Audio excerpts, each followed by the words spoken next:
Well, the U.S. Senate may not have many rap artists, but it can still have rap-style feuds. The latest one is between Democrat Elizabeth Warren and Republican Majority Leader Mitch McConnell of Kentucky. Earlier this hour, you saw the spat between the two, and McConnell silenced Warren on the Senate floor after she tried to suggest that Jeff Sessions is a racist. Well, the press immediately attempted to turn Warren into a martyr over her silencing. So is McConnell's move a smart one or a dumb one? Hugh Hewitt is a longtime and wise observer of all this. He's the host of the Hugh Hewitt Show, a nationally syndicated radio program. He's also the author of a new book called The Fourth Way, the conservative playbook for a lasting GOP majority, and he joins us now. Hugh, thanks a lot for coming on. Tucker, thanks for having me. So this was, I mean, no one disputes this was within and consistent with Senate rules. But needless to say, the reaction was, Mitch McConnell's a sexist. He can't handle strong women. Was this a wise play politically long term? It's a brilliant move by the leader for a couple of reasons. One, he is trying to restore a chamber that Harry Reid destroyed, Tucker. Harry Reid left almost every Senate tradition in tatters. All of the pillars are down, and they're at each other's throats. And Mitch McConnell, if you read his memoir, The Long Game, he really is a traditionalist. He would like to restore the decorum and the process to the Senate.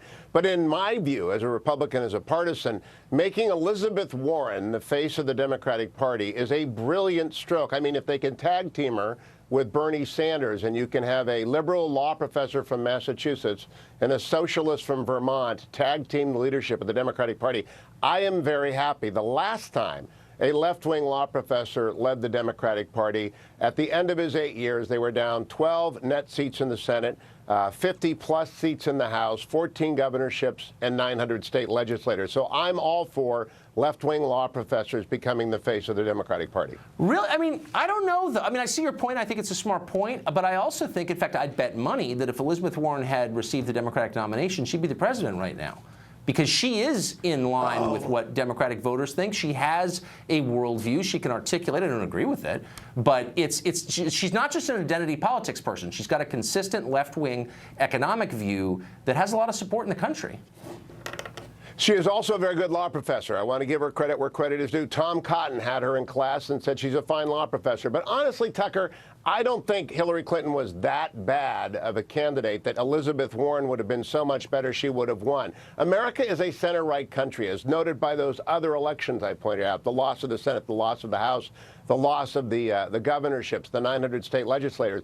Elizabeth Warren is hard left. Dodd-Frank is not working. She stands for an economics that has got absolutely very little constituency outside of the echo chamber of the Democratic Party. So I do believe it is great for Mitch McConnell to throw rules at a law professor and say, live by the rules of the Senate. So I also in this debate, and I'm sure you followed the debate, such as it was, over Senator Sessions, his confirmation, you heard people say just about everything about him. Cedric Richmond, who's a Democratic congressman from Louisiana, compared him to Bull Connor, which even 10 years ago would have been a pretty heavy thing to say.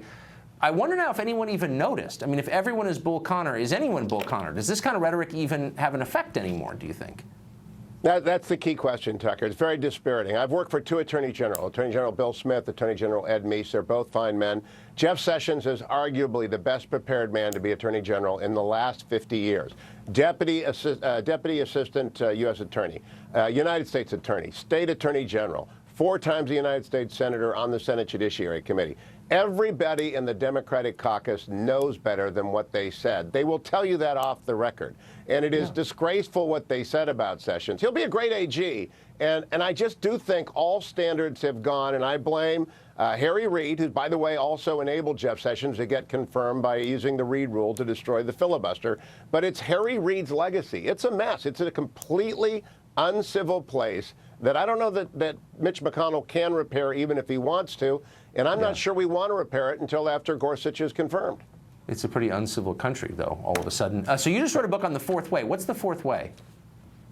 Fourth way is the succession to FDR's first way, big government, Ronald Reagan's attempt to roll it back, Tony Blair and Bill Clinton's third way to rebrand it. The fourth way is merging what Donald Trump wants to do, infrastructure, which I think he should get, a 350-ship Navy, which I think he should get, the wall, which he should get, regulatory reform, and Reagan Republicanism, Paul Ryan Republicanism. We need entitlement reform. So the fourth way is a merger of the two brands of Republicanism out there right now. President Trump won. He should get what he wants. And Paul Ryan is actually the soul of our ideology and, you know, big reforms on the entitlement side. And that's the way to do it. Merge them.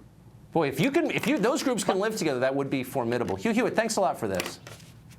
Tucker Carlson, always a pleasure. Send your last guest, would you, a copy of The Looming Tower? He needs to read a little bit. I may. Thank you, Hugh.